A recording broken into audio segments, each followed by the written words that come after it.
All right, so the Brooklyn Borough President's office compiling a report based on the community input. Joining us this morning is Brooklyn Borough President Antonio Reynoso with the latest on the Coney Island proposal as well as some other issues impacting Brooklynites. Good to see you, Borough President. Thanks for being here. Nice to see you. Thank you for having me again. So a lot of heightened emotion, as you heard in those public hearings, right, concerning this Coney Island casino. So where do you stand? What do you say to the critics who claim the casino would actually sell the community out to the highest bidder and increase crime, for example? Look, we want to hear their voices. I think that's the first part. I think a lot of the frustration with many of these projects is communities feel that they're left out and they're the last to know. Their words don't matter. Their comments don't matter. So that's exactly why we're the first office in the entire state of New York that's hosting a public meeting to get as much information out into the community. So instead of rumors dominating the conversation, that folks have facts, they have the statistics, they have the warning signs, and if and when there's an opportunity to negotiate, that they're at the table. So that's what it's about. So if you think crime will go up, show us the facts, show us the statistics. We'll take those and do the best we can to give the community the best information possible. But I want to be very careful about letting just a few voices dominate the conversation. And I wanted to have this forum where over 350 people showed up so that we can get a better sense of how Coney Island is feeling about the potential for a casino. So are you hosting another round of these open community forums?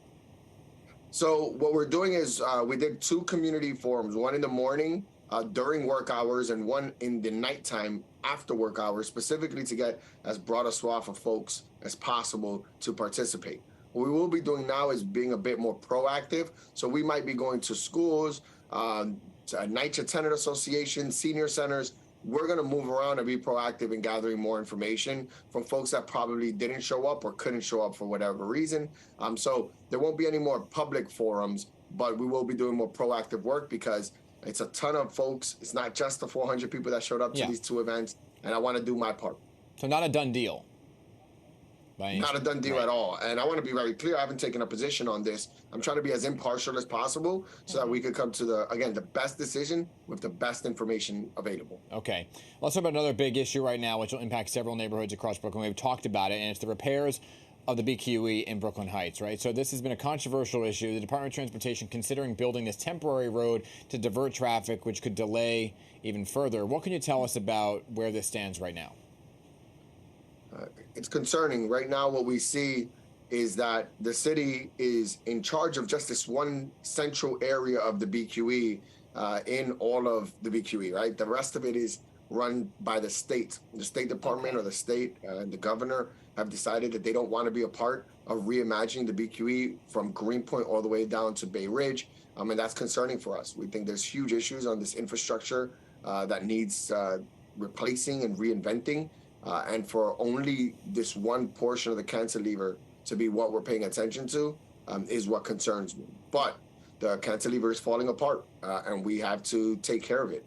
And we're hoping that the city does a good job at not regurgitating Robert Moses' policy that it obviously is not working for a large city, and that we think outside the box and do something that can be a model for how transportation should be moving forward in this city. But right now, there's no plans to include the entire corridor. It's just this small section?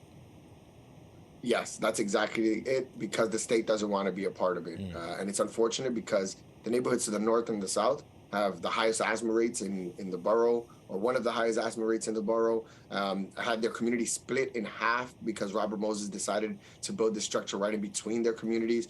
So the communities that are most harmed by the BQE are the ones that are not going to see any benefits, any changes, any innovation.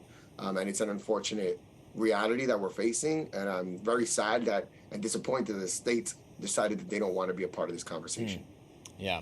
I do want to talk about another big issue right now, and the mayor has often kind of zeroed in on this as one of his big topics, and that would be rats.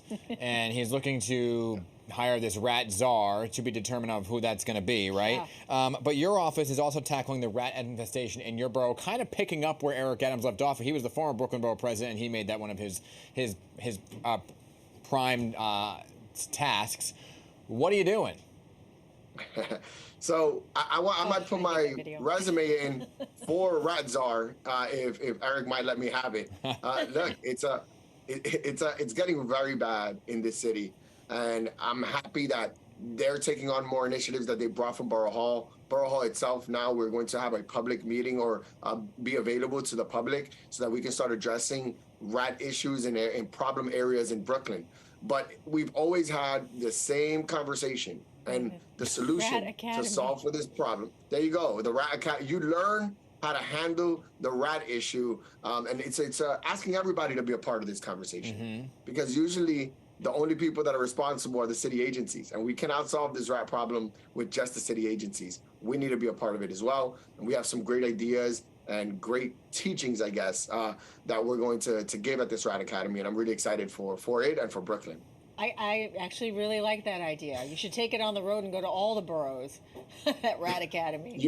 I hear you. The number one thing, though, and a lot of people don't know, it's containerization of waste. Every large city, almost in the entire world, already does containerized waste. We're one of the few developed countries that just throws their trash out in the sidewalk and lets it sit there for hours on end. And it's an unlimited buffet of sorts for these rats. And so we don't containerize them. We're going to keep having this problem. So the mayor has a pilot in Manhattan right now for containerized waste. We're waiting for the outcomes of that pilot. And then I expect it to be something that we start pushing citywide. All right, great idea. In the meantime, it remains a food court. Brooklyn Borough President Antonio Reynoso, thanks again for being with us this morning. We appreciate it. Thank you so much. Thank you.